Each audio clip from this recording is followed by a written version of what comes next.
My trans teacher yelled at me in front of the whole class, just because I said, there's only two genders. She called me transphobic, hit me with a ruler, and tried to humiliate me. I voice recorded everything, and sued her for $50,000. 2 weeks later, she showed up at our door, sobbing. I go to a high school in Southern California, and used to absolutely love it here. But 1 month ago, a new teacher transferred here and changed everything, and right from the get-go, it was obvious that she was trans. In her first lecture, she told us that her pronouns were she, her, and that we can't refer to her with any other pronouns. The rest of the lecture was spent discussing the importance and meaning of pronouns. I just thought that it was an introductory lecture and didn't think much of it. She was going to teach us math next time, and I was really excited because I like solving problems. But the next day, she opened up a slideshow about LGBT history and began teaching that. I raised my hand and asked her if we weren't going to study math, but she told me to sit down and not interrupt the class. However, I considered that a valid question, so I asked if she could answer it really quickly. Our first test was in a week, and we needed to be prepared for it. But our teacher, Ms. Wright, just crossed her arms and started calling me transphobic. She claimed that I was purposefully interrupting the class so I wouldn't have to listen to a trans talk. I denied it because my intention was purely based on academics, and I never did anything to suggest that I was transphobic. By this point, most of the class was seeing eye to eye with me and nodding their heads. The Ms. Wright saw that and yelled at the top of her lungs,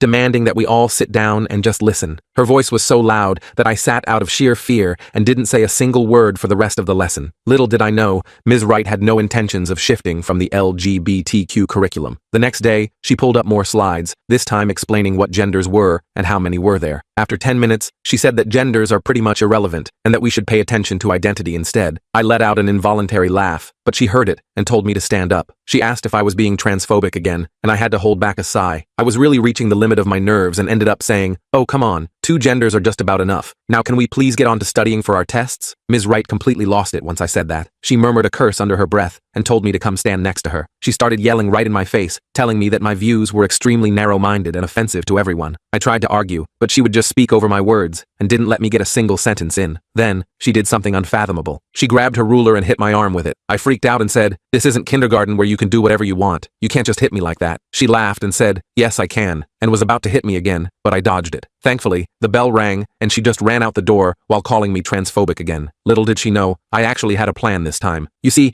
my friend had secretly recorded the entire thing on his phone and sent the video to everyone on campus. Later that day, I showed it to my parents. Now, I expected them to be angry, but my dad was literally threatening to end her, so I had to calm him down and show that I wasn't hurt. My parents decided to go to the headmaster's office along with me to get that horrible teacher fired. We told him everything and even showed him the footage. However, to our surprise, the headmaster refused to do anything. He said that his hands are tied and he can't fire the teacher without any solid proof. Apparently, video footage of a teacher assaulting a student and yelling in his face wasn't solid enough proof for him. I was about to say something when my dad told me to be quiet and just took us out of the office. I asked him what was going on and why he was so calm all of a sudden. He said that just like me, he had also recorded the headmaster's voice saying that. My mom immediately realized that we had enough proof to file a lawsuit against the school for negligence and against my teacher for emotional abuse. We went to a lawyer and the very next day filed a lawsuit seeking $50,000 from them. Looks like the school administration realized we were serious and the trans teacher was fired before the day was over. However, nothing could stop the lawsuit at this point. The next day, I went to school after filing the lawsuit. I was instantly called to the guidance counselor's office. Ms. Thompson, our guidance counselor, who I'd always liked, looked uncomfortable as she closed her door. "Jordan, I wanted to check in on you. I understand there's been some difficulty with Ms. Wright's class." I nodded, not sure how much I should say. "Several students have come forward with similar concerns," she continued. "I want you to know the administration is taking this very seriously now." What she said next shocked me. Apparently, after our meeting with the principal, 4 other students and their parents had complained about Ms. Wright's behavior. 2 of them had also recorded incidents in her classroom. The school board had gotten involved, and they were conducting a formal investigation. I left her office feeling slightly better, but still worried about the lawsuit. That evening, our doorbell rang. It was Quinn, a senior I knew from math club, along with 3 other students I recognized from Ms. Wright's class. "We heard what happened," Quinn said. "We want to help." They all had stories similar to mine, being called transphobic for asking curriculum questions, getting yelled at for trivial things, and being forced to sit through lectures that had nothing to do with mathematics. 2 of them had recordings on their phones. My parents invited them in, and soon our living room was filled with teenagers sharing their experiences. My mom called Linda, who listened intently, and told us this changed everything. With multiple witnesses and additional evidence, our case was even stronger. By Tuesday, our house had become like lawsuit headquarters. Linda had printed out these forms for everyone to document their experiences with Ms. Wright. Quinn and the others came back with 3 more students who'd been in different class periods. They all had similar stories that made my blood boil. This girl named Melissa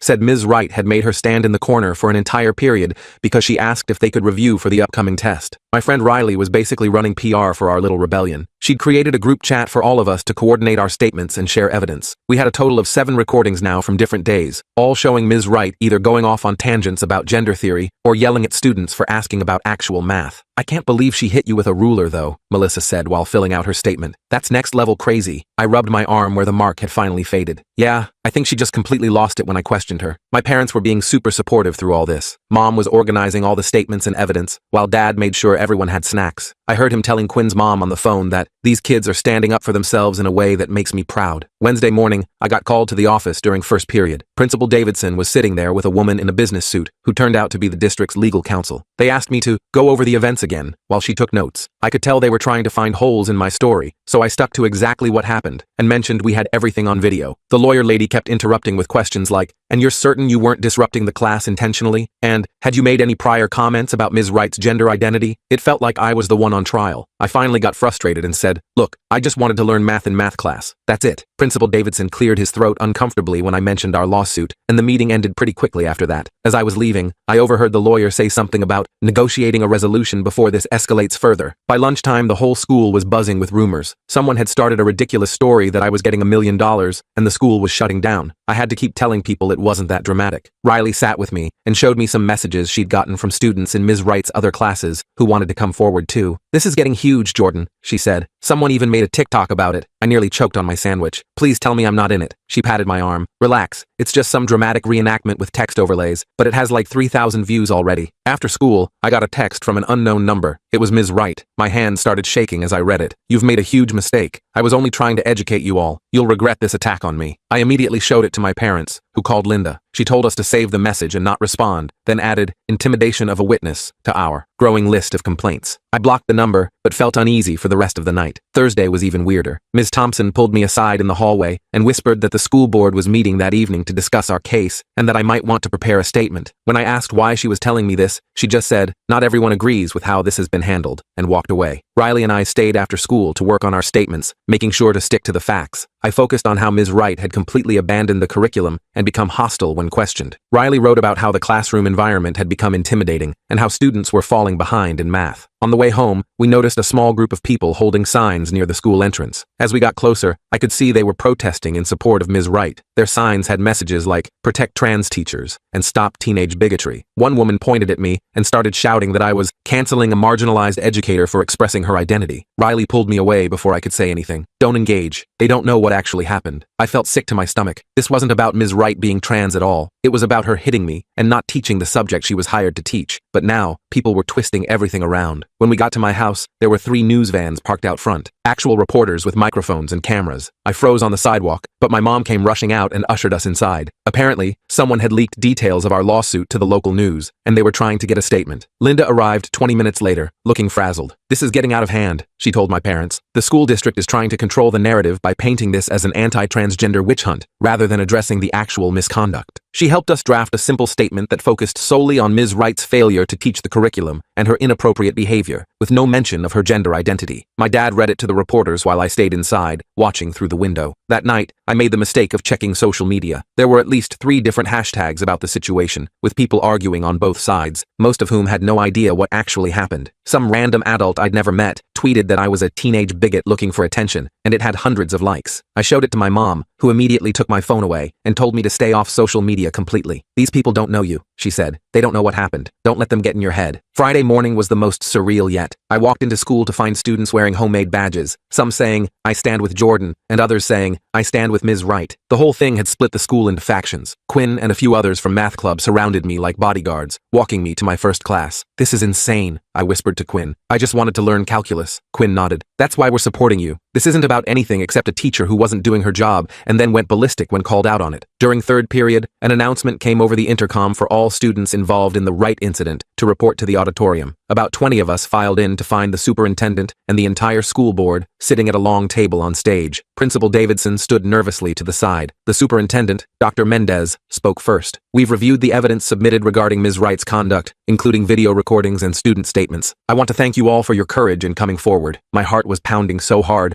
I could barely focus on his words. Was this actually happening? The district has made the decision to terminate Ms. Wright's employment, effective immediately, he continued. We've also accepted Principal Davidson's resignation. A murmur went through our group. Principal Davidson was resigning? I glanced over and saw him staring at the floor, his face red. Dr. Mendez went on to explain that an independent investigation had revealed that Principal Davidson had received multiple complaints about Ms. Wright from other teachers, but had ignored them. The school board had ultimately pressured him to resign for his negligence in handling the situation. The revelation made me angry all over again. This whole thing could have been prevented if he'd just done his job. We will be appointing an interim principal while we conduct a proper search, Dr. Mendez said, and Ms. Jackson from the math department will be taking over your advanced math class starting Monday. It felt like a strange victory, but also not really the end. The lawsuit was still ongoing, and now there were all these people who thought I was some kind of villain in this story. When I got home that afternoon, Linda was waiting with my parents at the kitchen table. She had a stack of papers in front of her and a serious expression. The school district has offered a settlement, she said, sliding a document toward us. They're willing to pay the full $50,000, but with conditions. I leaned forward to listen as she explained. The district would pay, but we would have to sign a non-disclosure agreement about the details. They didn't want this becoming a bigger story than it already was. I don't know, my dad said, frowning. It feels like they're trying to buy our silence. Linda nodded. That's exactly what they're doing. But you should also consider that a trial would be very public and potentially difficult for Jordan. They all looked at me, waiting for my opinion. It was weird to have adults actually caring what I thought. What about the other students? I asked. Are they getting settlements too? Linda smiled slightly. I've been coordinating with the attorneys representing the other families. The district has made similar offers to each student who filed complaints. I thought about it for a minute. I don't want to drag this out forever, but I also don't want them to just throw money at the problem without fixing anything. That's a fair concern, Linda said. We could counter with additional non-monetary demands, like implementing better procedures for handling teacher misconduct, or regular curriculum reviews to ensure teachers are actually teaching their subjects. My parents exchanged a look, and my mom nodded. I think that's an excellent idea. This was never about the money anyway. Over the weekend, Linda worked on our counter-proposal. Meanwhile, I couldn't go anywhere without people staring at me. A trip to the mall turned into an awkward situation when two different groups of students from school spotted me and either came over to high-five me or glared from a distance. Sunday evening, we were all sitting in the living room watching a movie when the doorbell rang. I opened it to find Ms. Wright standing on our porch. My blood ran cold. I need to speak with you, she said. She looked completely different, wearing jeans and a sweatshirt with her hair pulled back. Her voice was calmer than I'd ever heard it. I started to close the door, but my dad appeared behind me. You need to leave, now. Ms. Wright held up her hands. Please, just 5 minutes. I came to apologize. My parents exchanged a look, and to my surprise, my mom nodded. 5 minutes, in the living room, with us present. We all sat awkwardly, while Ms. Wright perched on the edge of our armchair. She took a deep breath. What I did was inexcusable, she began. I was going through a difficult personal time, and I took it out on my students. That doesn't justify my behavior, but I want you to know it wasn't about you, Jordan. I didn't know what to say, so I just nodded. I've been struggling with how people perceive me since my transition, she continued. But using my classroom as a platform for my personal issues was wrong, and hitting you, she shook her head. I can't believe I did that. I'm deeply ashamed. My mom crossed her arms. Why are you telling us this now? Ms. Wright looked down at her hands. The district offered me a small severance package if I resign voluntarily instead of fighting the termination, but I need to make amends first. I came here to take responsibility for my actions and to tell you I won't contest your lawsuit. It was so strange hearing her speak normally, without yelling or making accusations. I found myself believing her sincerity, but still feeling angry about everything that had happened. I appreciate your apology, I said finally, but you really hurt a lot of students, not just me. We were all struggling in your class because you weren't teaching us anything we needed to know. She nodded. I know. I've written apology letters to each student, which I'll be sending out tomorrow. I just wanted to deliver yours in person. After she left, we all sat in silence for a few minutes. I felt confused, like I should still be angry, but also like holding on to that anger wasn't going to help anyone. That was unexpected, my dad finally said. My mom nodded. People are complicated, Jordan. What she did was wrong, but at least she owned up to it in the end. Monday morning, Linda called with news. The school district had accepted our counter-proposal. They would pay the settlement and implement new policies, including a clear procedure for reporting teacher misconduct, regular curriculum reviews, and training for administrators on handling complaints appropriately. They're also appointing a student representative to the school board, Linda said, and they want to know if you'd be interested in being the first one. I was shocked. Me? Why would they want me after all this? Because you stood up for what was right, even when it was difficult, Linda explained. That's exactly the kind of perspective they need. I told her I'd think about it. When I got to school, there was a substitute in math class who actually taught us calculus. It felt like going back in time to how school was supposed to be. At lunch, Riley showed me her phone. The local news had run a story about the settlement with the headline, "School District Implements New Policies Following Teacher Misconduct Case." They didn't even mention you by name, Riley said. And look, no mention of Ms. Wright being transgender either. They just focused on the actual issue. I felt relieved. Maybe this whole thing would finally start to die down. After school, I found Quinn waiting by my locker. Have you heard? They're interviewing candidates for the permanent math teacher position next week, and they're having students sit in on the interviews. Really? That's new. Quinn nodded. Your lawsuit is already changing things around here. The administration is actually listening to students now. As we walked out of the building, I noticed the protest signs were gone. Instead, there was a banner announcing student council elections with the slogan, "Make your voice heard." That evening, I sat down with my parents and told them I wanted to accept the position as student representative on the school board. Are you sure? My dad asked. It's a big commitment, and there might still be people who give you a hard time about the lawsuit. I nodded. I'm sure. This whole thing taught me that speaking up actually matters. If I can help make sure something like this doesn't happen again, I want to do it. My mom smiled proudly. I think it's a wonderful idea. The next day, Dr. Mendez called to officially offer me the position. He explained that I would attend monthly board meetings and provide input on decisions affecting students. My first meeting would be the following week. One more thing, he said before hanging up. The settlement checks are being processed. Your families should arrive by Friday. I thanked him, feeling strange about the money aspect. I hadn't even thought about what I would do with my portion of it. My parents had already decided to put most of theirs toward my college fund, but said I could decide what to do with my share. That afternoon,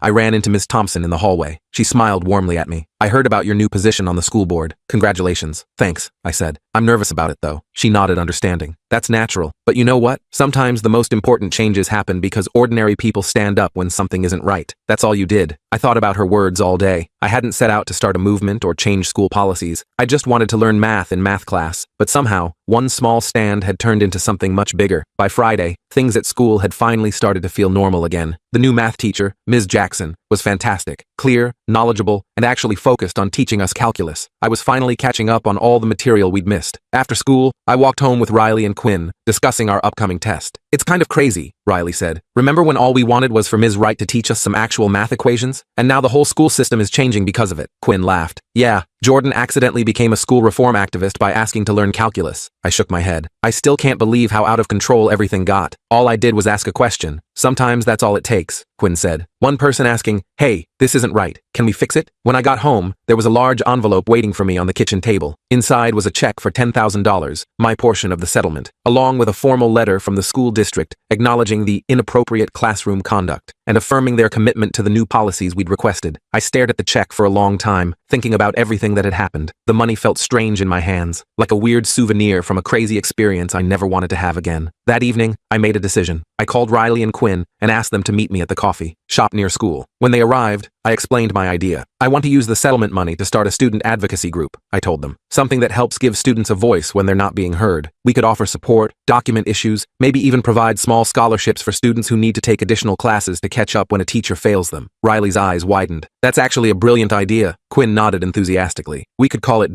the equation, because we're trying to solve the problems in the system. I smiled. It felt right, taking something negative and turning it into something that could actually help other students. Let's do it, I said. We can start planning this weekend. As I walked home that evening, I realized something important. Standing up for what's right isn't always easy or comfortable. Sometimes it makes you the center of unwanted attention, but sometimes it's the only way things ever change. I spent the entire weekend planning the equation with Riley and Quinn. We sketched out ideas on my kitchen table while my mom kept bringing us snacks. Quinn's older sister is in law school, so she helped us figure out how to set up a proper nonprofit organization. Turns out there's a ton of paperwork involved, but we were determined to make this happen. We should add Melissa to the committee, Riley suggested while doodling logo ideas. She's good at organizing stuff. I nodded in agreement. And maybe we could ask Ms. Thompson to be our faculty advisor? She was pretty much the only staff member who supported us from the beginning. By Sunday night, we had a solid plan. Use half my settlement money as starting funds, create a website where students could report issues anonymously, and hold monthly meetings to address concerns. The remaining money would go toward scholarships for students who needed to take summer classes to catch up on material they missed because of bad teaching. Monday morning rolled around, and I was feeling pretty good about everything until I walked into school. There was a small group of students handing out flyers by the entrance. The headline read, "Justice for Ms. Wright. Stop the witch hunt." I grabbed one and saw it was full of completely false information about me. My stomach dropped. The flyer claimed I had deliberately targeted Ms. Wright because she was transgender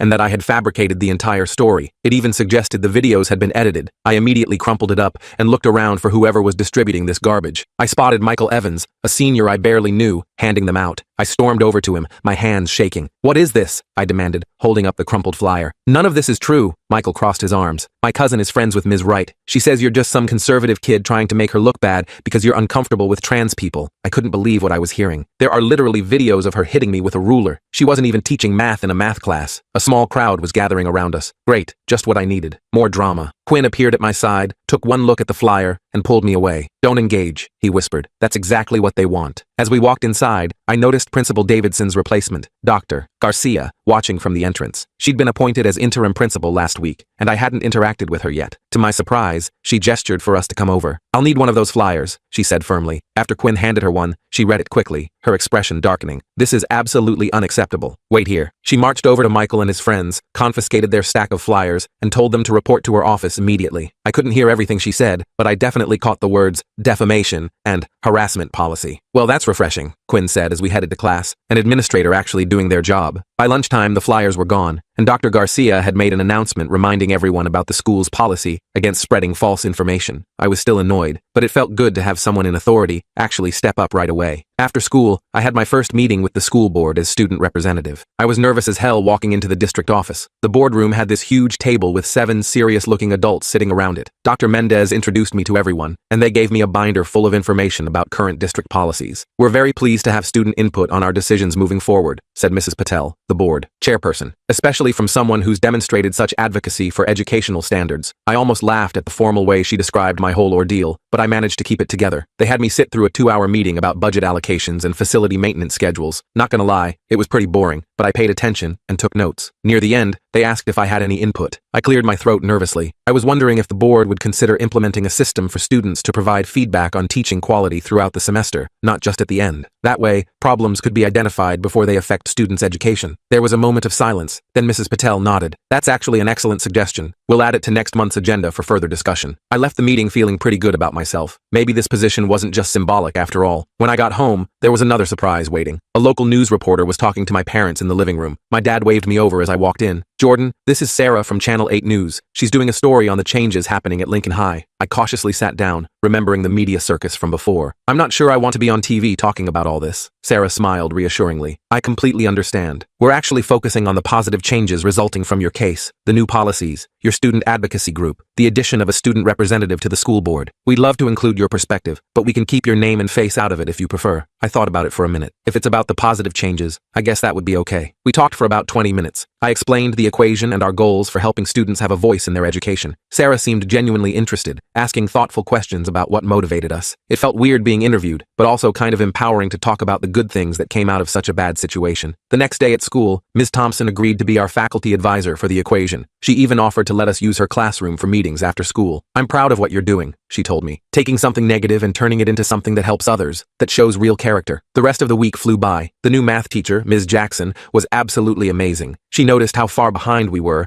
and created a special study guide to help us catch up. For the first time in weeks, I felt like I might actually pass the AP exam at the end of the year. On Friday, the news segment about the changes at our school aired. They kept my face out of it as promised, just showing shots of the school and a brief clip of Quinn and Riley talking about the equation. The reporter emphasized how student advocacy had led to positive reforms. To my relief, there was no mention of Ms. Wright being transgender. The focus was entirely on the inappropriate teaching and behavior. After the segment aired, applications for the equation started flooding in. We received emails from students at other schools asking how they could start similar groups. It was a lot to manage, but Quinn set up a proper website, and Riley created an organization system for all the inquiries. The following Monday, I got called to Dr. Garcia's office. My first thought was, what now? But when I arrived, she was smiling. "I wanted to update you on some changes we're implementing," she said, gesturing for me to sit. "Based on your suggestion to the school board, we're rolling out a mid-semester teacher evaluation system. Students will have the opportunity to provide anonymous feedback, which will be reviewed by department heads." I was honestly shocked. That was fast. The board meeting was just last week. She nodded. "Sometimes the right ideas don't need much deliberation. We're also updating our hiring process for teachers to include demonstration lessons observed by both staff and student representatives." I left her office feeling like I was in some alternate universe where adults actually listened to teenagers. It was weird, but in a good way. 2 weeks later, we held the first official meeting of the equation. Over 30 students showed up, representing every grade level. We outlined our mission and asked for volunteers for different committees. By the end of the meeting, we had teams working on the scholarship program, the reporting system, and outreach to other schools. The settlement check had cleared by then, so I transferred $5,000 to our newly established nonprofit account. Quinn's sister had helped us set everything up, legally, so we could accept additional donations. Riley's dad, who works in marketing, designed professional brochures explaining our purpose. Around this time, I received an unexpected email from Ms. Wright. My finger hovered over the delete button, but curiosity got the better of me. The message was brief. Jordan, I've been following the news about the changes at Lincoln and your new organization. I want you to know that I'm getting the help I needed and am working through my issues. What you're doing is important. Some teachers forget that their job is to educate, not indoctrinate. I wish you success. Minus Ms. Wright. I didn't respond, but I didn't delete it either. It was strange to think that something good had come from such a terrible situation, even for her. By the end of the semester, the equation had become an established presence at Lincoln High. We'd helped 3 students get the academic support they needed after a science teacher had been regularly canceling labs. We'd awarded our first mini scholarship to a freshman who needed summer school after a long-term substitute failed to teach any actual content. The school board adopted all of our suggested policies, and Dr. Garcia was appointed as the permanent principal. The flyer incident turned out to be the only real backlash I faced. Most students either supported what we were doing or just didn't care enough to make a fuss. As for the lawsuit money, I never told anyone at school exactly how much it was. The $5,000 I didn't put into the equation went into my college fund. My parents matched it, so I had a decent start toward tuition. The Channel 8 news story ended up winning some local journalism award, and Sarah occasionally checked in for updates on our progress. Lincoln High became something of a model for student advocacy in the district, with 2 other schools starting similar programs. Looking back on those wild 3 months, it's still kind of hard to believe how quickly everything escalated from me just wanting to learn some calculus to filing a lawsuit and starting a non-profit. But I guess sometimes standing up for something basic like, hey, maybe teach the subject you're hired to teach, can spark bigger changes than you expect. The best part? I ended up getting an A in AP Calculus after all. Ms. Jackson was that good of a teacher.